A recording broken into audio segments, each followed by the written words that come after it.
Hello বন্ধুরা, আমি দীপান্বিতা। আজকে আর একটা নতুন ভিডিও নিয়ে চলে এসেছি আপনাদের মাঝে। আসলে এই ভিডিওটা কিন্তু অনেক দিন আগের, প্রায় 2 সপ্তাহ আগের আমার বোনের বিয়ের ভিডিও। এর আগে আমি মেহেন্দি অবধি এই ভিডিওটা শেয়ার করেছিলাম।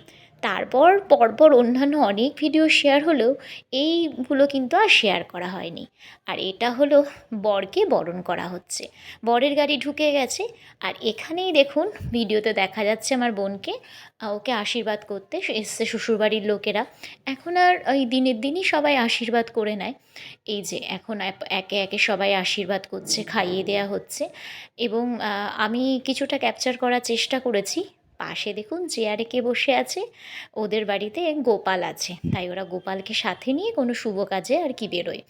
এটা হলো বোনের শাশুড়ি। আর সবাই ওর মানে যা আশীর্বাদ করে যা উপহার পেয়েছে সেটাকে সেট করার চেষ্টা করছে।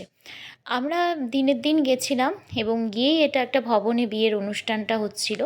তো আর এখানে বর বসে পড়েছে, কারণ ড্রেস পাল্টানোর বরের একটা ব্যাপার থাকে। একবার আগে বসতে হয়, তারপর আবার মেয়ের বাড়ির থেকে যে ড্রেস দেয় সেটা পরে বিয়ে করতে বসতে হয়। মা, মামনি, আরও বয়স্করা অনেকেই ওখানে বসেছিল।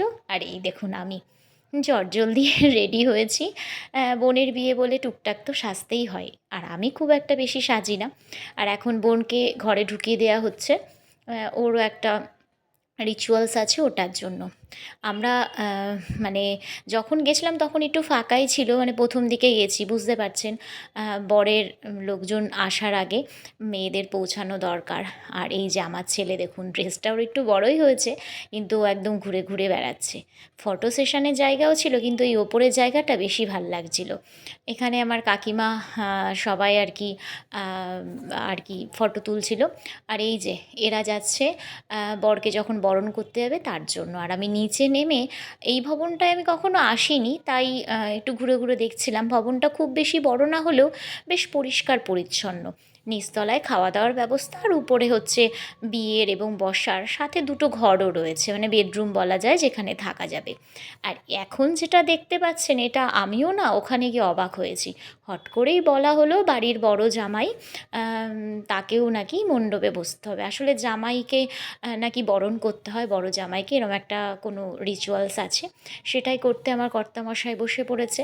আর এই যে বাড়ির 2 জামাই, আমার কাকাতো বোনের বিয়ে ছিল, ওর বর, আর এই যে আমার বর, বাড়ির এখন 2 জামাই হলো। আর বাকি এখনও বোনরা আছে, তাদের কারোর বিয়ে হয়নি, সবই খুড়তুতো বোন বলা যেতে পারে। এ দেখুন শেষমেশ আমরা খেতে বসে পড়েছি, কারণ সন্ধ্যে থেকে না সেভাবে পকোড়া খাওয়া হয়নি, কিছুই খাওয়া হয়নি যেটা অন্য দিন খাই আমরা। আর এই বসার জায়গাটাও বেশ সুন্দর, ছিমছাম। আর খাওয়ার সময় এই যে আরেকজনের খুব খিদে পেয়েছে, কারণ সে পরীক্ষা চলছিল, তার পরীক্ষা দিয়ে তারপর সে বিয়ে অ্যাটেন্ড করতে গেছে। আর মাঝখান থেকে দাঁতের ফোকলা দেখা যাচ্ছে। আর এই দেখুন মেনুতে কী কী ছিল। খারাপ মানে খাবার ভালোই ছিল, কিন্তু অত রাত হয়ে যাওয়াতে প্রায় 12টা বেজে গেছে। আর শেষ পাতে এই আইসক্রিমটা আমার চাই। আজকের মতো টাটা।